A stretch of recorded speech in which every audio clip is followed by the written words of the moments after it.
What's up, my name is James. I'm a welder fabricator. It's going to be a quick review of the WEN 12-inch benchtop model drill press. It has variable speed, so you don't have to worry about messing with any pulleys or anything when you want to change the speed, which is the main reason why I bought this drill press.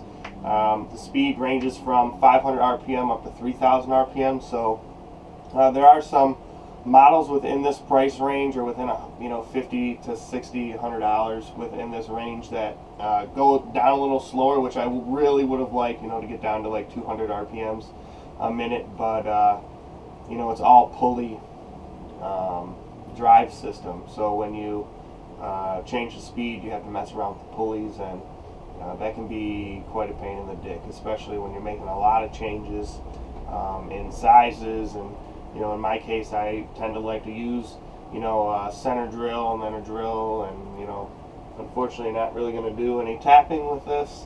But for the price range, it seems to be an okay drill press. It's the fourth one I got. It took them a few tries to get me one that's operational, and didn't have problems with it. Each press I got had some missing parts here and there.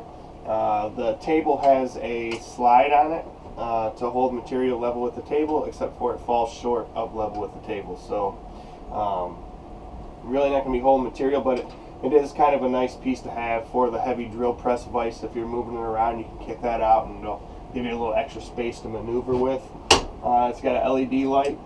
It's not that bright, but it does definitely add to visibility on the drill press itself. There's a laser on the drill press, but every time that you move the table up and down, you have to adjust the laser to the table, so it's kind of pointless. I never use it. There's a lockout on the switch, so you can lock it out from your kids, but what dummy has their kids around the drill press vise? I think anything else. You'll have to adjust the collar when you get it. Mine was pretty loose, but it does function pretty well. The worm gear is made pretty decent, so you can adjust your table. It definitely does kick up and to the right when you tighten the table, so you're going to want to tighten the table and then move your drill press vise and lock that down to wherever your part's going to be at.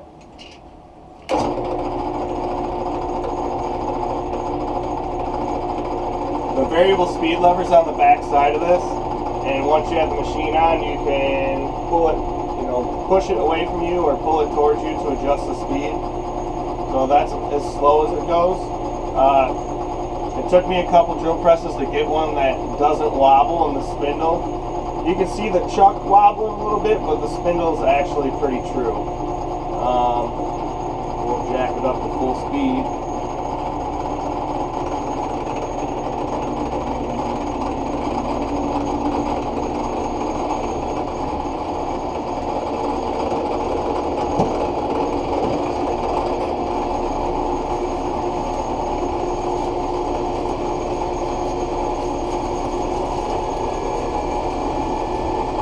You do want to adjust the speed slowly. Do that on that shelf. Do it on that shelf. Oh yeah, I can see it.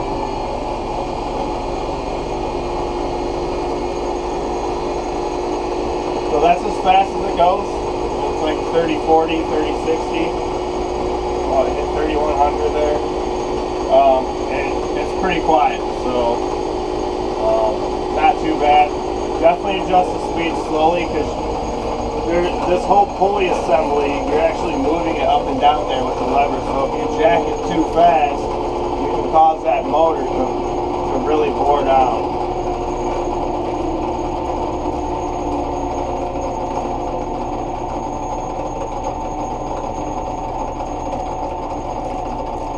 The motor's not the most powerful motor. I've stopped it once by drilling. You just want to make sure that you don't hammer home your quill too hard. The quill runout's 3 inches. Mine is a little less because I made some modifications to the depth stop. The depth stop, the way they have it's kind of messed up. When you bring your quill down to the depth stop, it would actually kick this whole unit over because there's a radius on this step.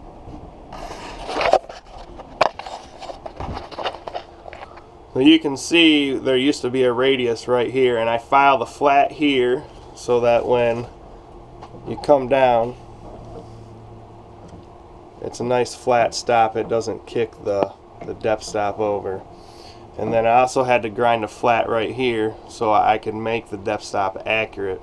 And I did use this to drill a 5mm hole, and it came out to 5 exactly, using the calipers.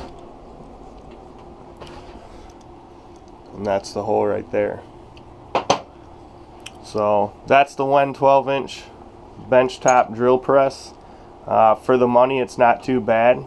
I fully expect I will burn this up and then use a warranty to get a new one. But for the average homeowner, it's probably a pretty good buy.